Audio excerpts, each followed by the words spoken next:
dánilẹ́kọ̀ọ́ ká fòye ayé yẹra wa ká dára wa lára yá òun ògbẹ́yìn níbẹ̀ o àwọn lọ́gà ńlá díẹ̀ funfun lágbá díẹ̀ orí ni wọ́n ò lè dì í ẹṣin tó ṣíwájú ló gbapò gíní náà ńlá lára tára dá o ìgbà aṣọ ní tálágẹmọ Wazobia Plus on MITV olóòtú ètò lọ́mọ Bọ́lá lèmi àdùfẹ́ dábìrì pẹ̀lú àwọn tó ń jọ ṣàtọkùn ètò orí wọn pé tàwùsà àti Ìgbò ti Yorùbá o Wazobia ni ẹ máa wò.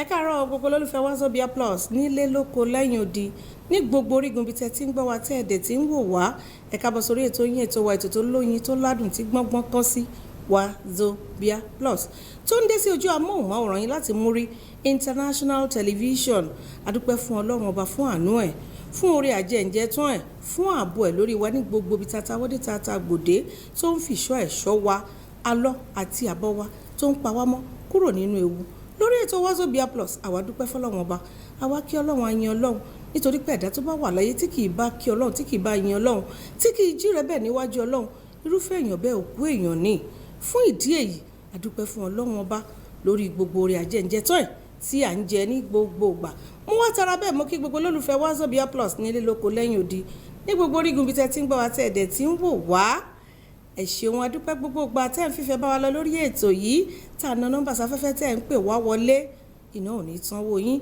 ojú tẹ́ fi ń wò wá kò ní fọ́ etí tẹ́ fi ń gbọ́ wa kò ní di èmi náà ni ọmọ yín ọ̀rẹ́ yín àbúrò yín olólùfẹ́ yín ọmọ Bọ́láńlé Dábírí atọ́pẹ́ tó Wazobia Plus ní mò ń kí wa pé a kú ojúmọ́ o ẹ̀dẹ̀ ọ̀dọ́ bí oní àsàn wá sówó àsàn wá sọmọ àsàn wá sí àìkú baálẹ̀ ọ̀rọ̀ ẹ ti mọ̀ pé lè rí wa wò lórí DSTV channel 255 ẹ lè rí wa wò bákan náà lórí UHF 43 tẹ́ bá wá lọ sórí Facebook ìyẹn social media tẹ́ bá ti tẹ MITVNG in capital letters agbẹ̀yìn lọ sí page wa tẹ́ bá ti láìkẹ́ gbogbo ìgbà tí àkọ́tún ètò tó bá ti ń gorí afẹ́fẹ́ lè máa gba notification tẹ́ máa fìfẹ́ bá wa rìnrìn àjò náà ṣé wọ́n rí Wazobia Plus yìí gangan tẹ́ bá lọ sórí YouTube ẹ̀yin search fún Wazobia Plus on MITV agbẹ̀yìn lọ sí channel wa gbogbo ètò tá ti ṣe sẹ́yìn àwọn ìta ṣe tẹ́lẹ̀ èyí tá à ń ṣe lọ́wọ́lọ́wọ́ yìí gbogbo ẹ̀ ló máa ń gun orí channel bàbá ṣe ń ṣe tán báyìí ló ń gun orí channel yẹn tẹ́ ẹ bá débẹ̀ ẹ máa rọ́gbọ́n kọ́ ẹ máa rí òye mú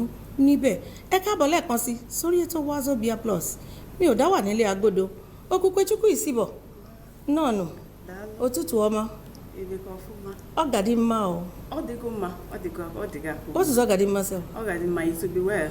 By the special grace of God is going to be well. Osama then greeting for house. Ndị be anyị ekele m unu asị m unu ụtụtụ ọma keke unu dị unu dịkwa ọfụma arụ dị unu anyị ekelekwa Chineke maka anyị ahụ maka taa maka oge niile anyị ga na-ekele ya ọ ya kwa Chukwu okike anyị asị ya daalụ anyị abịakwala ọzọ n'elu Wazobia Plus taa ọkwa MITV ka anyị nọ asị m nọ afọ m bụkwa Okukwe Isibo daalụ no but ẹ̀yin èèyàn wá ń lé ẹ̀ ní bínú ṣé mọ̀ pé apá méjì lẹ́yẹ mi fi ń fò àmọ́ Rekia Muhammed oníkàbáhùn tọrọ excuse lọ́wọ́ ẹ̀yin olólùfẹ́ òun ẹ má bínú pé kò ní lè bá wa pé lórí ètò lónìí a máa délé agbára fún ìṣẹ́jú kan kábọ̀ tá a bá padà dé mo ní àlejò kẹ̀ǹkẹ́ àlejò ńlá àlejò tó gbà tó jẹ́ pé tí èèyàn bá gbà á lálejò inú ẹ̀ á dùn ni àlejò tó mú orí yá kí làkórí ọ̀rọ̀ wa ètò ìdìbò abẹ́lé tó ṣẹlẹ̀ ní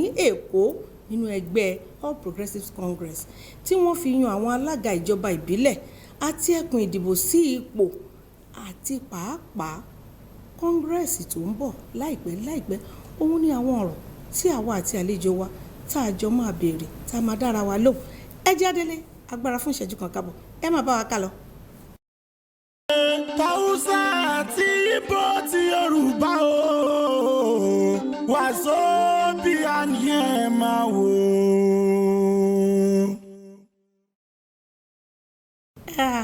ẹ káàbọ̀ padà sórí ètò Wazobia Plus ṣé mo yí pé mo sọ fún yín lẹ́ẹ̀kan a ti wá wà ní ojú ọ̀gbagadè báyìí ẹni tí kò bá ní ìkìmí kó má dúró o nítorí àlejò tí mo gbà léni ẹ jọ̀ọ́ ẹ má jẹ́ ń dènà pẹ́nu Dr. Abdulazeez Ọlájídé Adédìran tí gbogbo èèyàn mọ̀ sí Jandor ẹ káàbọ̀ sórí ètò Wazobia Plus. Hello. Ṣé dáadáa lẹ́dẹ́bí? Well. Inú mi dùn gan-an láti gbà yín lálejò Ọlọ́run á bá mi pọ́n yín lé nítorí pé àpọ́nlé ni ẹ ṣe fún wa lórí ètò yìí ẹ ṣe ohun púpọ̀ adúpẹ́. I thought he wants to answer in Igbo. I don't know. Oh yeah. I said myself. I can actually answer you in Igbo. You can. I am saying no. But abeg, you want to bá sọ Igbo nílé àná. Let me keep that to address my people in Alabama. Adúpẹ́ ṣe wẹ́yẹ yan aléṣẹ́ tí fa pèrè tẹ́ ẹ jẹ́ ká bẹ̀rẹ̀ báyìí. Ẹ jọ̀ọ́ ta ni Dr.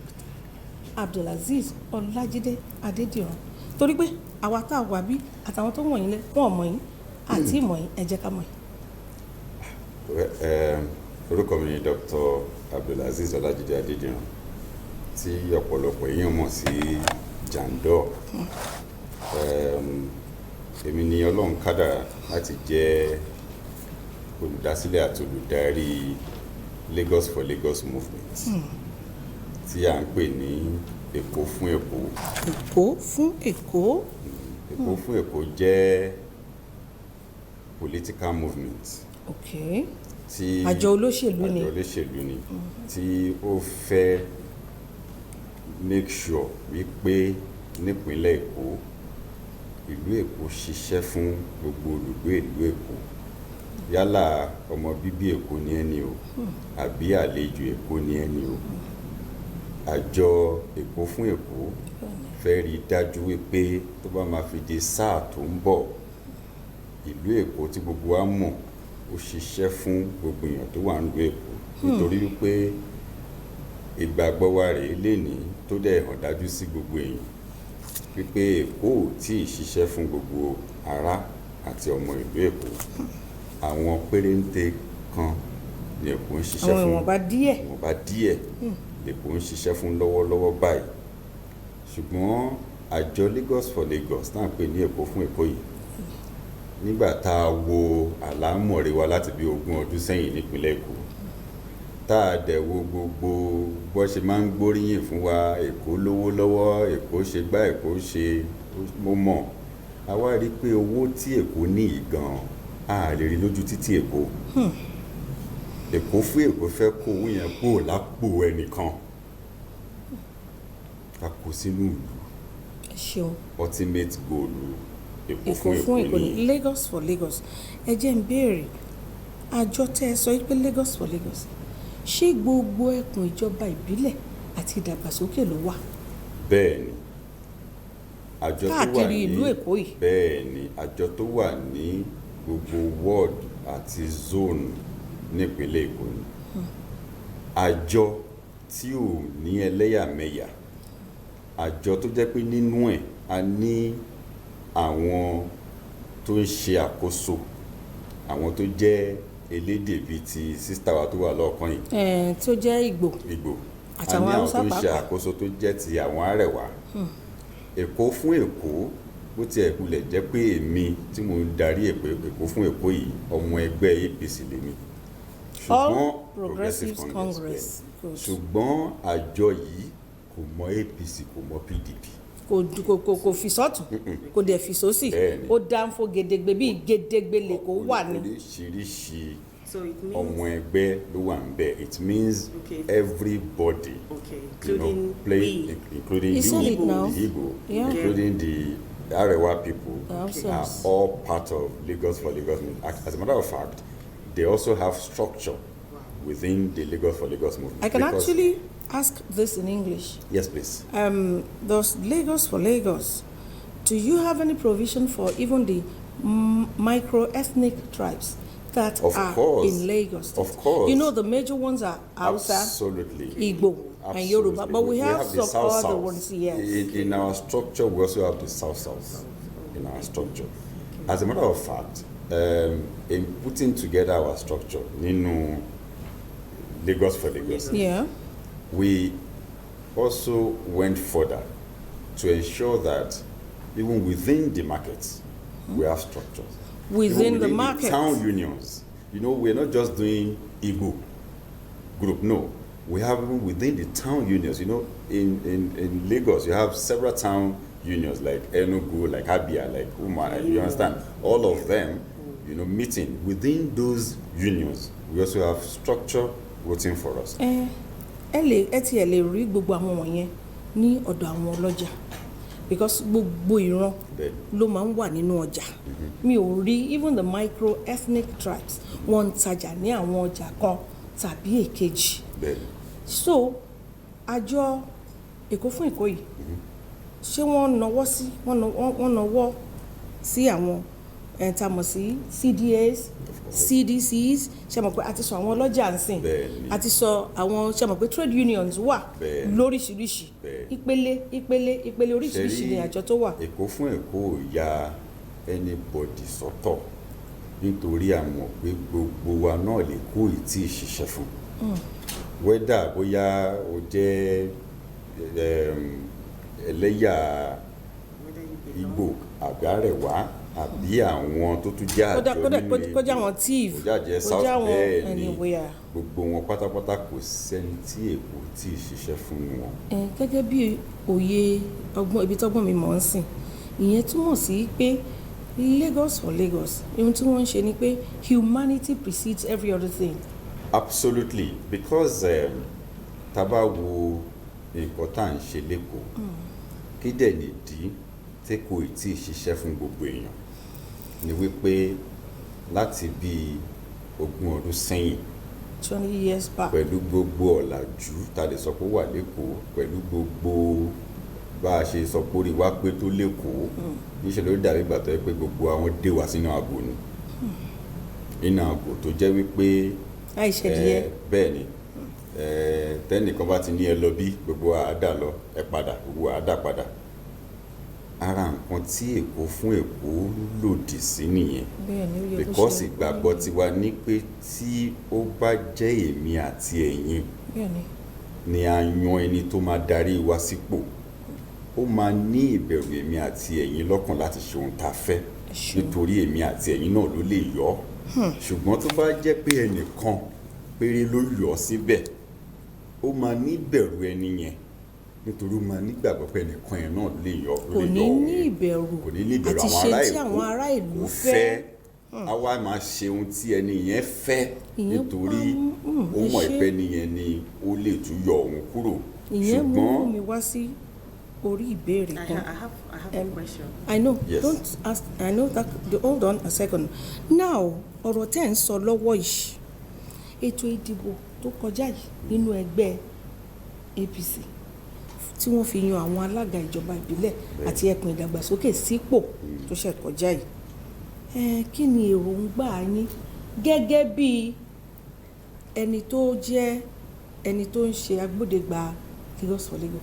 Kí lè èròǹgbà tí yín? Ṣé mọ̀ pé èròǹgbà yín gẹ́gẹ́ bí party member ọ̀tọ̀ gẹ́gẹ́ bí agbódegbà Lagos for Lagos náà ọ̀tọ̀ ni? Bẹ́ẹ̀ èròǹgbà mi gẹ́gẹ́ bí gbogbo processes yẹn party member àti gẹ́gẹ́ bí olùdarí Lagos for Lagos kó yàtọ̀. Okay. Nítorí gẹ́gẹ́ bí party member àwọn àgbàlagbà bọ̀ wọ́n ní ẹjọ́ ò kí ń jẹ́ tìyàn kó má mọ̀ dá òye yín nígbà tí ètò yẹn dẹ̀ fẹ́ bẹ̀rẹ̀ lára àlàyé táwa ṣe fáwọn ọmọ ẹgbẹ́ wa ni pé àwa ò ní bá wọn darapọ̀ mọ́ despite the fact pé ọmọ ẹgbẹ́ yẹn náà ni wá wọ́n dẹ̀ bi wá pé kí nìdí a dẹ̀ sọ díẹ̀ pé àwọn tó ń ṣàkóso kìíní lọ́wọ́ yìí èrí wọn ò ṣe é gbàjẹ́ tó bá sọ fún yín pé ẹ káàárọ̀ ẹ lọ iṣẹ́ wíńdò ẹ yìí rí ọyìn màtán fluorescent ń ta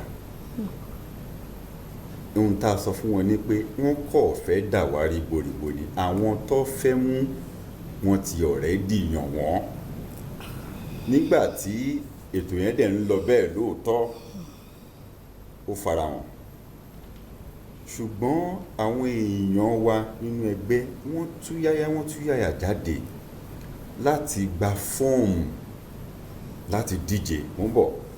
Ìdí tó dẹ̀ fi ṣe bẹ́ẹ̀ ni pé ní ìgbà àkọ́kọ́ ẹni tó jẹ́ adarí gbogbo ẹgbẹ́ wa nípínlẹ̀ Èkó jáde wá láti wá sọ wípé òun máa fi ààyè lẹ̀ fún àwọn ọmọ ẹgbẹ́ láti díje level playing field láti yan ẹni tó bá fẹ́.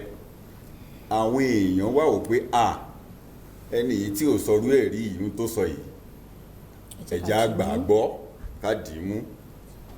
Bọ̀ ńgbà tó sọ àti ìgbà táwọn náà sọ yín mú làwa ṣe nítorí wọ́n ní kinní kan ò lè paṣọ ìṣíjà ni. At the end of the day ohun tá a wí yẹn náà ló ṣẹlẹ̀. Ẹ gba owó lọ́wọ́ àwọn ọmọ ọlọ́mọ àṣẹ kankan. Ó wá farahàn nínú ìdíje tó ṣẹlẹ̀ ní ọjọ́ sátidé kọjá lórí ìdíje yẹn. Tẹ́ bá rí ẹ rí pé àwọn èèyàn ò jáde. Ó hàn gédégbé wípé àwọn ọmọ ẹgbẹ́ gan kò jáde. Ẹ wo gbogbo òbò tó kó jáde.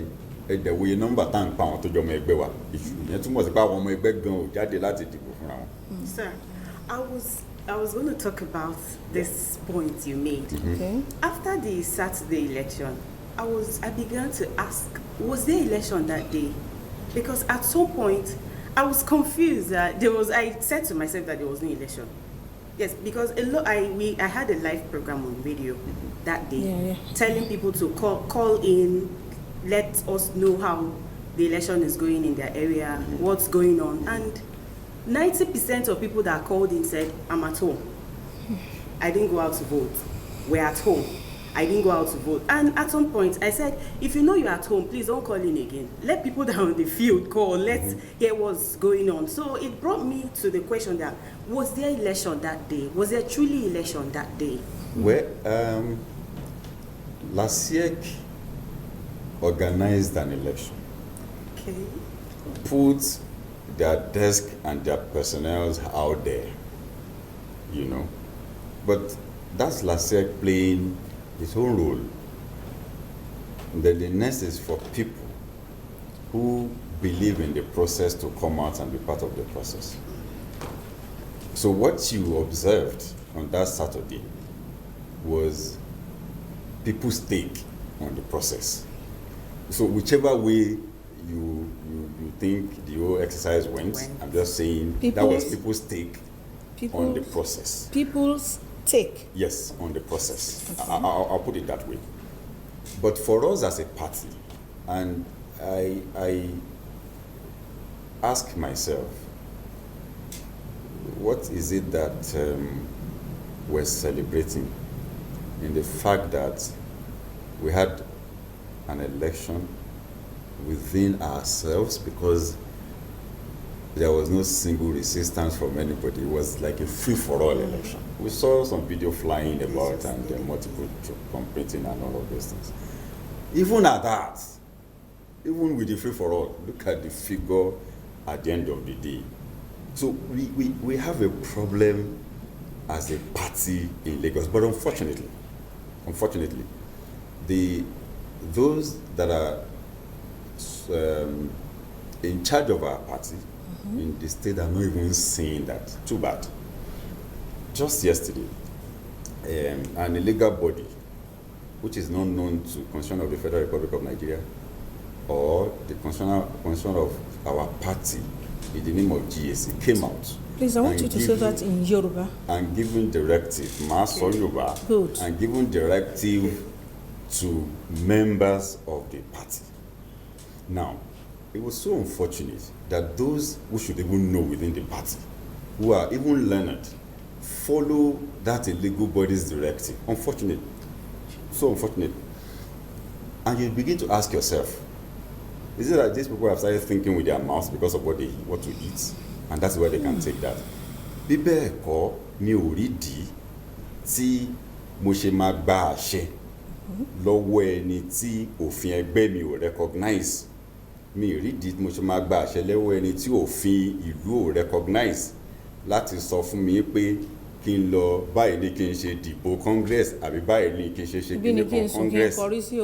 But gbogbo wa a ti sùn a ti kọrí síbì kan náà nítorí ohun tá a fẹ́ jẹ àtàwọn míì tó fẹ́ jẹ interrogate process yẹn pé ẹni tó tiẹ̀ ń bá mi sọ̀rọ̀ yìí standing wo ló ní láti sọ fún mi pé rìn báyìí má rìn báyìí ṣùgbọ́n wà ní Lagos for Lagos a ti sọ fún àwọn ọmọ ẹgbẹ́ tiwa a dẹ̀ ti sọ fáwọn náà ìpele tí ẹgbẹ́ wa fi lẹ̀ látàbújá ni wípé ká lọ ṣe congress ọ̀rọ̀ consensus ò ṣe consensus yẹn túmọ̀ sí pé ok tẹ́ bá jẹ́ pé bóyá ẹ fẹ́ jókòó kẹpẹ́ra yín pé ẹ̀yin ẹ jókòó báyìí káwa jókòó báyìí kí ló wà ńlẹ̀ báwo la ṣe fẹ́ pín ṣòye yìí sìn tàbá agree à á pín tàbá agree à á lọ sí poll láti lọ dìbò ṣùgbọ́n àwọn ará bí wọ́n rò pé bóyá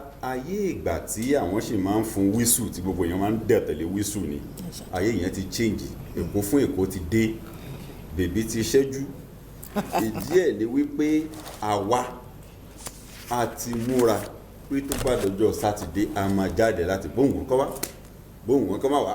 ṣé sátidé tó ń bọ̀ yìí. bẹ́ẹ̀ ni tí ò bá ti yí padà a máa jáde láti dìbò ṣùgbọ́n àwọn tó ń pè ní GAC yẹn even tí ìtumọ̀ ẹ̀ gan tó bá wà anything to go by kò yẹ kán ní ìkọ̀kan ṣe pẹ̀lú ẹgbẹ́ rárá nítorí governors advisory council ló pè é.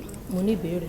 a nídìí wọn láti lọ gba gómìnà tó wà ń bẹ̀ nímọ̀ràn pé títí wa ò dá tó àwọn olè ń jà wá nínú tráfíkì lẹ́kọ̀ọ́ a ní láti kàn gba gómìnà yẹn nímọ̀ràn tó bá jẹ́ orúkọ tó ń jẹ́ yẹn ló ń jẹ́ láti sọ fún yín pé ọ̀gbẹ́ni ó ti lo ọdún méjì lórí àpèrè gẹ́gẹ́ bí gómìnà ìpínlẹ̀ Èkó a lè tọ́ka sí nǹkan méjì mẹ́ta tó ti ṣe ọdún méjì Akínbọ̀dé tó lọ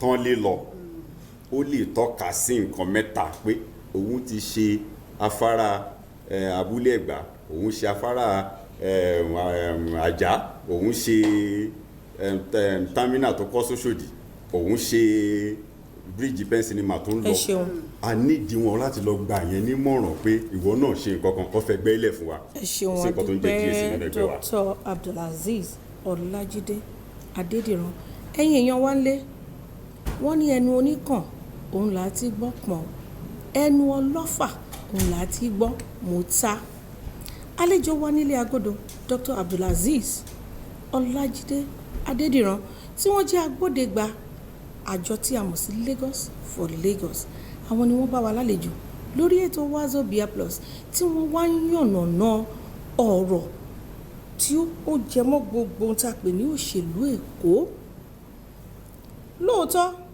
gbogbo wa ò lè sùn ká kọrí síbì kan náà ìmọ̀ wa ò dẹ̀ lè dọ́gba nítorí pé gbogbo wa la ní ọpọlọ a dẹ̀ ní bí a ṣe ń ronú ìyẹn ló máa wá jẹ́ kí n béèrè ìbéèrè tí mo fẹ́ béèrè yìí ẹ sọ wípé àjọ Lagos for Lagos ẹ wà fún kí gbogbo nǹkan dáa ní ìlú Èkó ni ǹjẹ́ a rí àwọn ìgbésẹ̀ tí ẹ ti gbé nípa ọ̀rọ̀ ará ìlú ní Lagos for Lagos. Of course Lagos for Lagos jẹ́ àjọ tó ti bẹ̀rẹ̀ láti bí ọdún 6 sígbà tá a wà yìí àwọn nǹkan tá a lè pè 6 years ago àwọn nǹkan tá a lè pè ní ohun èrè tí àjọ yẹn ti nílé ní ó bẹ̀rẹ̀ látòrí báwo la ṣe kọ́kọ́ fa àwọn èèyàn mọ́ra ṣe rí ó ní ìlú kan tó ń pè ní mú wọn lẹ́rú mi mọ̀ bí àdúgbò yẹn rí ilẹ̀ àbí kò rí ilẹ̀ ọ̀dà àpàtìwò lórí orí fíìmù ni ó wà. wọ́n pè mú wọn lẹ́rú kò fẹ́ẹ̀ ṣe kò fẹ́ẹ̀ dá ìpínlẹ̀ Èkó. Ọlọ́run ti jẹ́ ká wà lóko ẹrú. bàbá mi àti wà ní ilé náà kọ́nà láwa ń bẹ ní ká máa gbàdúrà nítorí pé báwo la ṣe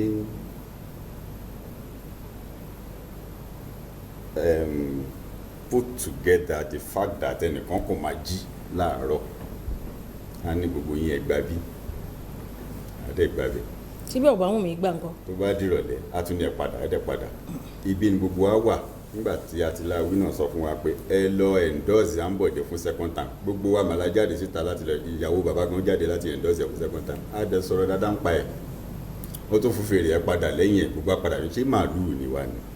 Ọlọ́run ní ṣe wọ́n màálùú. bàbá mi ìyẹn ni a ní láti kọ́kọ́ jáde láti sensitize àwọn èèyàn wípé ẹ wá àkókò ti tó ìlú Èkó then lára àwọn nǹkan tá a kọ́kọ́ ṣe náà wá gbà kàrà wá gbà dùndú.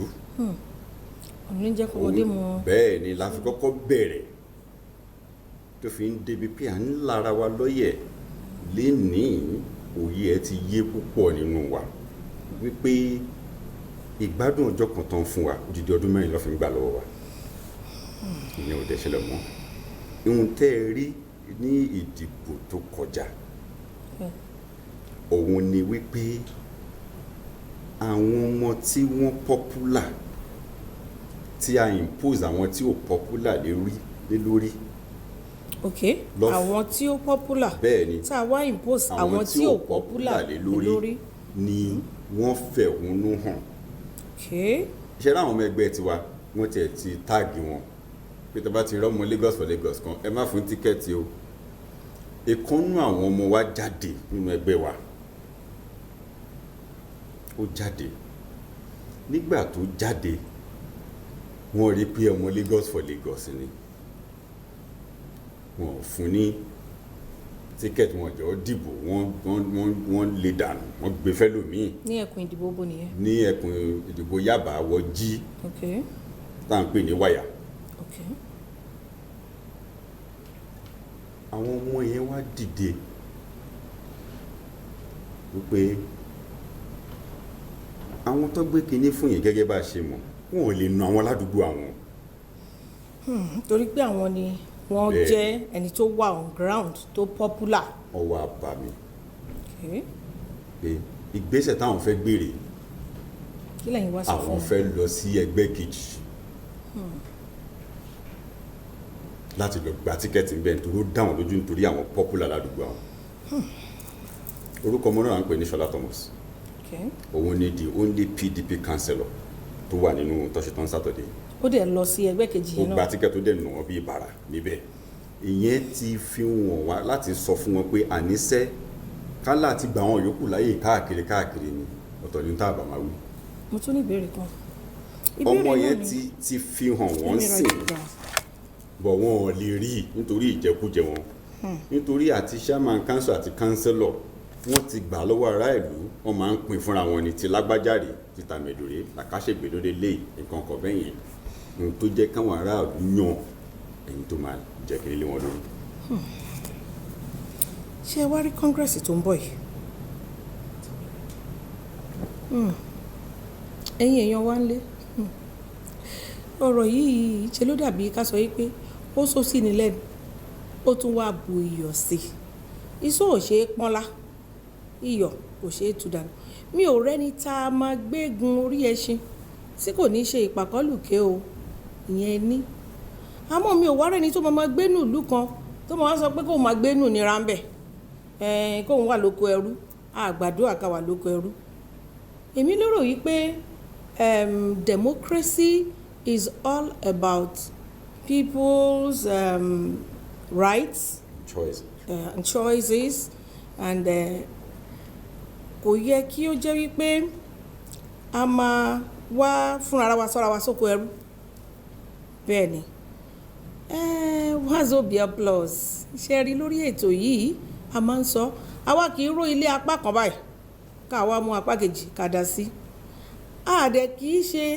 pé ọ̀tún mojó sí mo ti pa òsì tì a gbọ́dọ̀ ṣe nǹkan tí ó máa dùn mọ́ ará ìlú nú àwọn ètò wa bíi ká kọ́ra wa lọ́gbọ́n ká dára wa lẹ́kọ̀ọ́ ká fúnra wa lóye ká a lè mọ kí la ti máa ṣe ètò ìgbésí ayé wa bá a bá sọ̀rọ̀ ìlera a sọ̀rọ̀ ètò ẹ̀kọ́ lónìí yìí ọ̀rọ̀ ètò òṣèlú òun ló gbòde kan lórí ètò Wazobia Plus pẹ̀lú àlejò wa Dr. Abdulazeez Ọlájídé Adédìran ẹ jẹ́ ká dé ilé agbára fún ìṣẹ́jú kan kábọ̀ ẹ má bá wa kálọ. Haúsá àti Ìgbò ti Yorùbá o. Wazobia ni ẹ máa wò.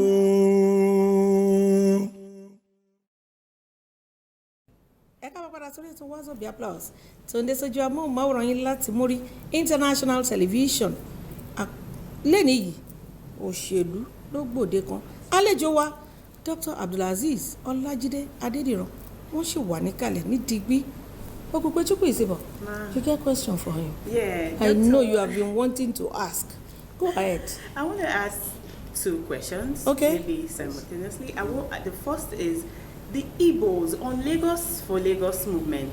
We the Igbos, do we have equal rights with the Yoruba or a Yoruba man or the Hausa man? Do we have equal rights? Equal rights for what? To If go there is- out and vote or to contest? Yes. Or to contest, vie for a to position? contest, to vie for a position.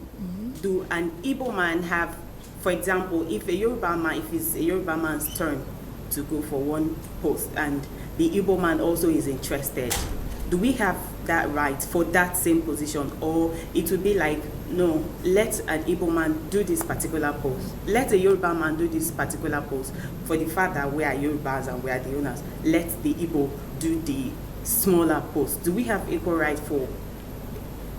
Okay, just like I said earlier, Lagos for Lagos is to ensure a Lagos that works for everybody.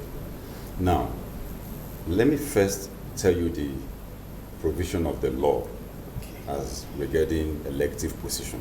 Good. Wherever you have lived for 10 years, minimum, you are entitled to vie for a position, to run for an election within that proximity.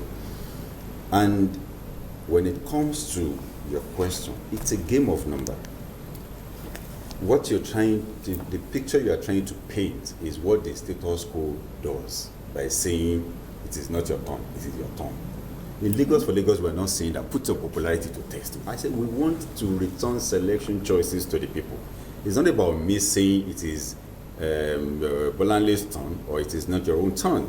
It's about both of you coming out and say we're putting our popularity to test. And by so doing, you then discover that the people of your constituency or your local government or whatever as the case may be are the one choosing that person that they prefer, irrespective of the person's race. This is what Lagos for Lagos stands to gain. Let me give you an example. We have the Igbo extraction within, our structure, like I said, Okay. and they can't be part of Lagos for Lagos if their understanding or what the opposing camp is peddling around that Lagos for Lagos is just about indigenous Lagosians. They won't be part of that movement. But because we're together, they also understand the fact that this state hasn't worked for them too, and they need to key into a vision that will ensure that the state work for them. So, because in Lagos today, we will sell our land, our own land, to an Igbo man. We have been doing that. Exactly. So, now we sell the land. for a long time. Now we sell the land. And we get a situation whereby the government of Lagos will then refuse to give them CFO after you have sold your land. So let that person go You've pay collected whatever money. amount to the government coffers, then the governor should sign the CFO and give to them. Lagos hasn't worked for them in that area. They want it to work for them. Or in the markets where they sell, where they trade, take for instance Alaba, Aspanda, where they are the one who understand the nitty-gritty of that trade. Yes. They are over 90% in terms of population in that market. Exactly. They understand the language and everything and the culture of everybody in that market. We now go there to impose an Iyaloja and Babaloja on them. Lagos hasn't worked for them.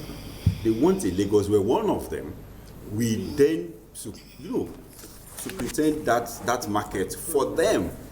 At the state level, we can have the market board.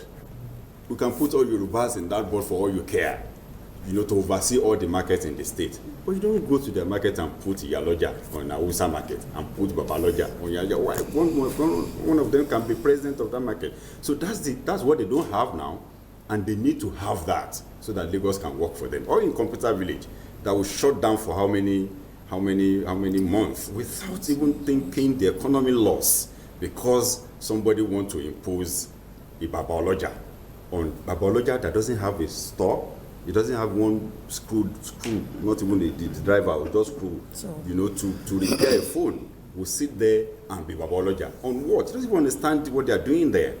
So that is not how to make economy work. We then shut down the entire market, not minding the loss, not minding people's pain, you understand, not minding the unemployment that we throw people in. Even the daily loss. You understand? To those people in because the market. A Babaloja must be in that market. No, they also want a Lagos that will work for them. That's why they've keyed into this Lagos for Lagos movement. Okay. So basically, it doesn't change what we have. Dr. Jonathan Inaji is our coordinator for the Igbo extraction in Lagos for Lagos movement. Alhaji Mumin Gambari is our coordinator for Arewa in Lagos for Lagos movement. As a Yoruba person, who is the coordinator for Yoruba? I am the one.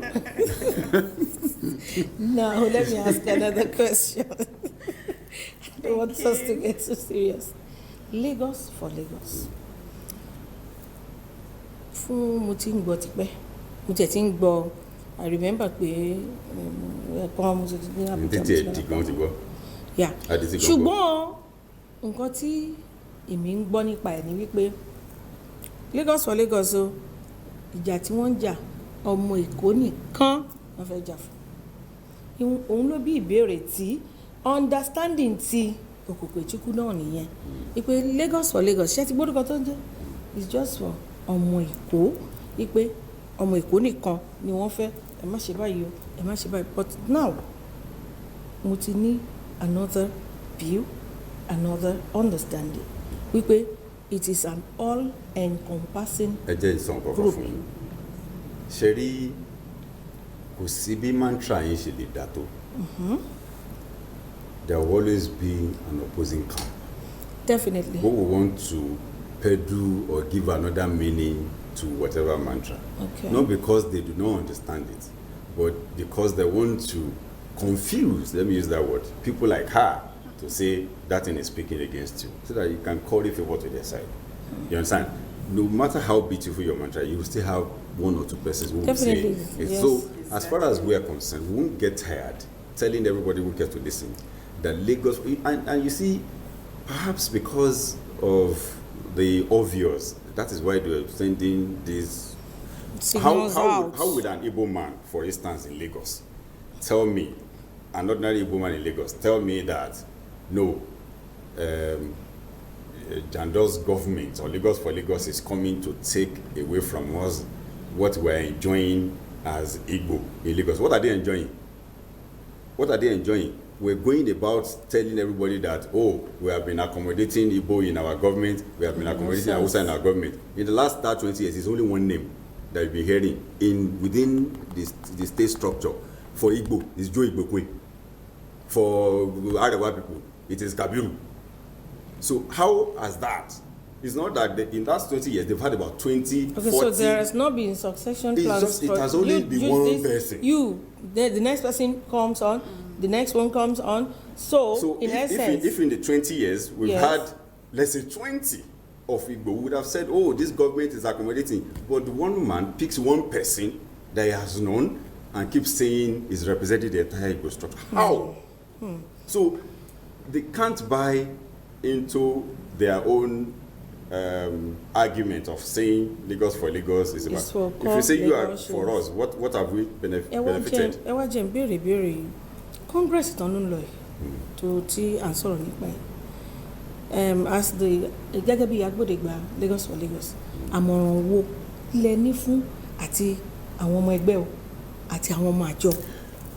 Àmọ̀ràn táwa ní fún àwọn ọmọ ẹgbẹ́ ni wípé àtàwọn àjọ everyone àmọ̀ràn táwa ní fún àwọn ẹgbẹ́ all individuals.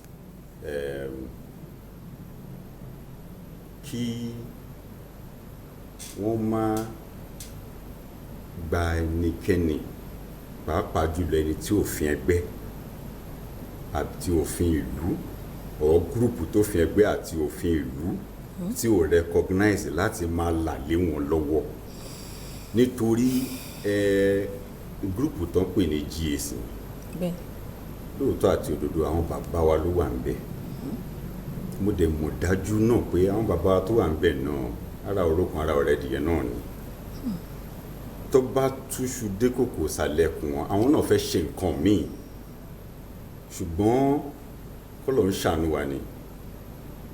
The soul is willing, the spirit is weak. Absolutely. Ẹ̀rù ló ń bà wọ́n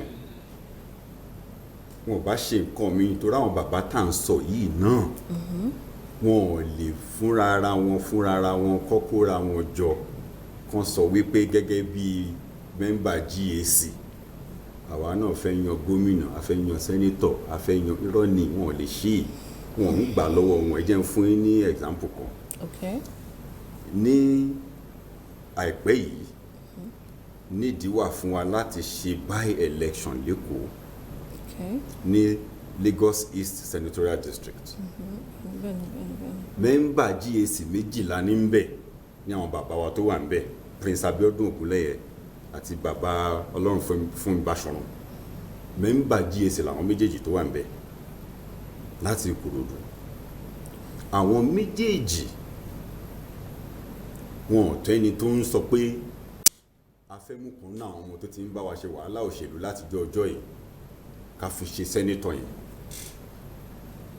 wọn tó bẹ́ẹ̀ ẹni tó bẹ́ẹ̀ ni mẹ́mbà GAC dẹ̀ ni wọ́n là lé wọn lọ́wọ́ ni so àárí kankan nínú gbogbo àwọn ọmọ tájọ́ ń ṣe wàhálà òṣèlú àárí kankan gbogbo àwọn bàbá yẹn láti bẹ̀rẹ̀ pẹ̀pẹ̀ láti mú kan nú wọn àwa lọ sọ fún ẹnìkan tó wà ní báǹkì as managing director ẹ wá ní kó resign kúrò ní managing director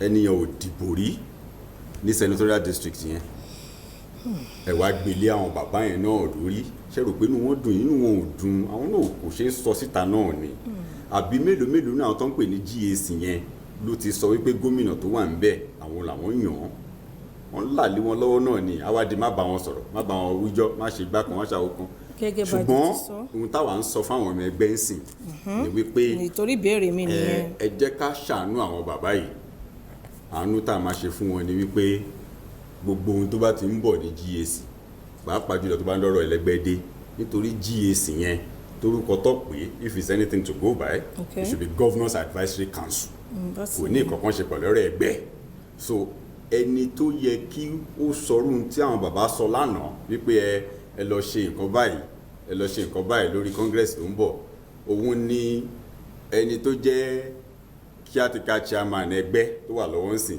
bó tiẹ̀ wulẹ̀ jẹ́ pé yẹn náà ní integrity deficit àgbà bẹ́ẹ̀ náà ni ó sì wà ń bẹ́ẹ̀ á sọ ọ́ síta àwọn èèyàn wá tẹ̀lé kì í ṣe àwọn GAC kan ló máa sọ pé báyìí ní kẹ́ ṣe rè báyìí kẹ́ òfin ò recognize wọn òfin ẹgbẹ́ ò recognize wọn òfin ìlú ò recognize wọn torúkọ wọn gan if it's anything to go by olùdámọ̀ràn gómìnà ló yẹ kó jẹ́ òun ṣe tàwọn ọmọ ẹgbẹ́. Permit me, sir, yes, to ask what in the coming Congress, what your stand is? It's even ongoing. Our stand is very clear. That's what I ask. Our stand, no, that's not the question. Let me answer you. Okay. Our stand is very clear. Okay. Our own stand is to change this disaster that we call party structure in Lagos. Our own stand is to elect those that will pilot our party, away from the shenanigans that we witnessed during the local government primary, supposed primary.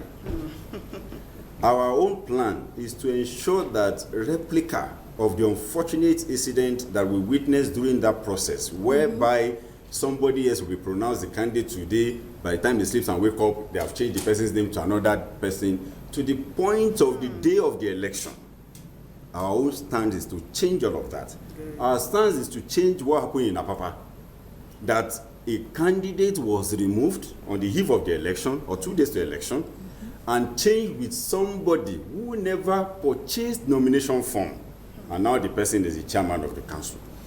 Our stance is to change this disaster that we also witnessed, whereby in Igodo Ikotun, up on the day of the election, 2 chairmanship candidates from the same party were campaigning for the same post. Up to the day of the election. Up to the day of the election. That is what this Congress and what we intend to do is all about. Ours is to right all those wrongs, to the point that we didn't even have inter-party clash during the electionary campaign of the supposed local government election that was held last week Saturday, what we had was intra-party clash. Intra-party clash. We were fighting ourselves. I am the candidate, you are the candidate. Two campaign train meet each other of the same party. And they were, it is because there's a Yoruba saying that Kosolori lagun imo. Kosolori lagun imo. Now, Congress is tó lọ lọ́wọ́ yìí. Àwọn àjọ Lagos for Lagos, ṣé wọ́n wà nílẹ̀ digbí? Ó kúrò ní ṣé mo pé ìbéèrè mi àkọ́kọ́ ni wípé ṣé wà ní gbogbo ẹkùn ìdìbò àti ìdàgbàsókè? Eléyìí tí a fẹ́ ṣe yìí ní Saturday. Bẹ́ẹ̀ni. In each of the ward, yes. I need 37 officers that are filing out. Okay. 27 as escorts, 10 as delegates. Okay. In the Congress. For both LG and state, for the Congress. Okay. Already, we are ready. We have paid our nomination form. We're ready for them to say, Otiya, on Saturday we're doing that. Okay? So, àwa tí mo bi tí à ń lọ a dẹ̀ ti gbáradì fún ntàfẹ́ ṣe ẹ̀yin tó bá láyà kó àwọ̀ ọ̀rọ̀ consensus ò ṣe consensus àwa ò ní ọkọ̀ ti dójú agbami báyìí àwa ò sọ pé a ṣe consensus o but tí wọ́n bá ti lè gba terms wa which is 70-30 actually there should be dialogue àwa máa kó 70 àá fún wọn 30 nítorí wọn tó nǹkan kan.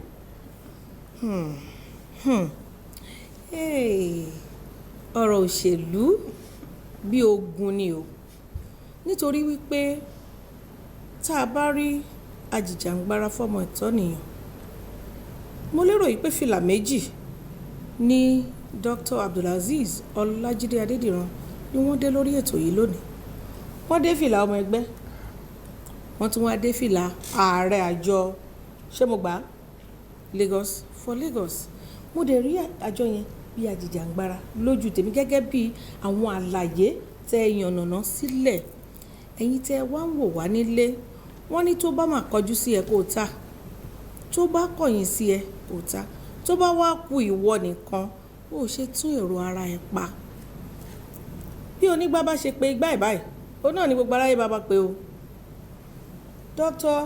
Abdulazeez Ọlájídé Adédìran wọ́n ń pe igbá Lagos for Lagos ní igbá àjẹun a lè bá wọn fi kólẹ̀ kí ni ìwọ fẹ́ pe igbá tiẹ̀ èmi pe igbá tèmi nígbà aṣọ tí mò ń wọ̀ mi ò lè dá sínú ilé ilẹ̀ o ẹ jẹ́ kí gbogbo wa ká mú ọgbọ́n ká mú òye níbi tó ti tọ́ láti lè tún ọ̀la àwọn ọmọ wa ṣe ó ṣe pàtàkì torí gbogbo wa la ní ọmọ àwa lè máa gbégbé Nàìjíríà yìí mà ti wá sú mi nítorí bẹ́ẹ̀ bá máa wo èèyàn mẹ́wàá ń sìn mẹ́jọ ó máa sọ fún yín pé Nàìjíríà ti sú simply because Ọlọ́run jẹ́ káyé dẹrùn fún wa tá a bá wá rí ọ̀nà tí a lè gbégbà tí ilé ayé á fi dẹrùn tí èèyàn á máa rí oúnjẹ ẹjọ́ dìríkà ìwà 750 naira lára o ìyẹn tó ìrònú o wọ́n ní àìláṣọ lọ́rùn pàká ó tó ohun àpérò fún gbogbo ọmọ mariwo o ẹ jẹ́ kí gbogbo wa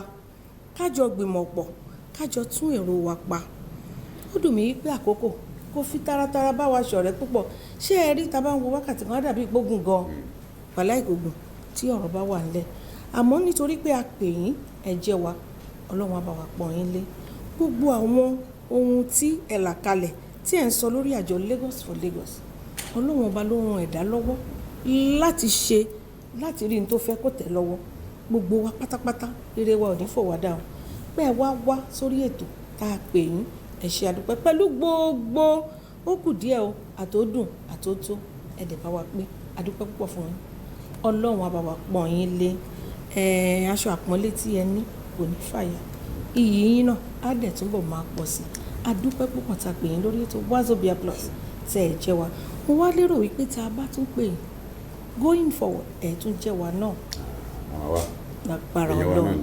lágbára Ọlọ́run òkùnkùn ejúkú síbọ̀ ó yá sign out for me. ndị be anyị ọkwa na nụchago ya anyị ekelekwa ụnụ si ụnụ daalụ ọkwa ugbu a na ịba ka anyị ga-esi n'echi niile anyị ga-echetakwa azụ bịa fụ ụnụ afa mbụkwa okwukwe esibo. You not put Ogadima and you failed to do something. He said he was going to address as AMDA people, what do you call your people in trade fair? See, the man would win you. I'm reserving that. I know it was obvious. You don't have to speak any Igbo. Exactly. It was obvious that by the time he returns, he will address my people. He would have gone to learn. Absolutely. He would have gone to learn. Not to learn, to bring out from That one I like. what I have in stock. Ẹyẹ yan wá lé àmàlẹ́ rí jù báyìí lórí ètò Wazobia Plus. Ọ̀rọ̀ òṣèlú la gbéyẹ̀wò lónìí pẹ̀lú Dr. Abdulazeez Ọlájídé Adédìran tí gbogbo èèyàn mọ̀ sí Jandor tí wọ́n jẹ́ agbódegbà ẹgbẹ́ Lagos for Lagos. Wọ́n ti sọ bí iṣu ṣe kún, wọ́n sọ bí ọ̀bẹ ṣe bẹ́. Wọ́n wá sọ fún wa wípé tó bá ti kà wá nìkan ká tún èrò wa pa fún ìgbésí ayé àwọn ọmọ wa kó lè dá ní ọ̀la tí à ń wò níwájú wa kí Ọlọ́run kó má fi kú tó yá wa kó má fi pa wá o kí Ọlọ́run kó má fi àrùn gbé wa dè ká má gbénu yàrá wòran òde títí di ọ̀sẹ̀ tó ń bọ̀ tí àkọ́tún ètò Wazobia Plus tá a máa balẹ̀ gbùdẹ̀ sí ojú amóhùnmáwòrán yín láti Muri International Television. Èmi ọmọ yín ọ̀rẹ́ yín àbúrò yín olólùfẹ́ yín Ọmọbọ́láńlé Dábírí ni mò ń dágbére yìí pé ire o ẹ ṣeun púpọ̀.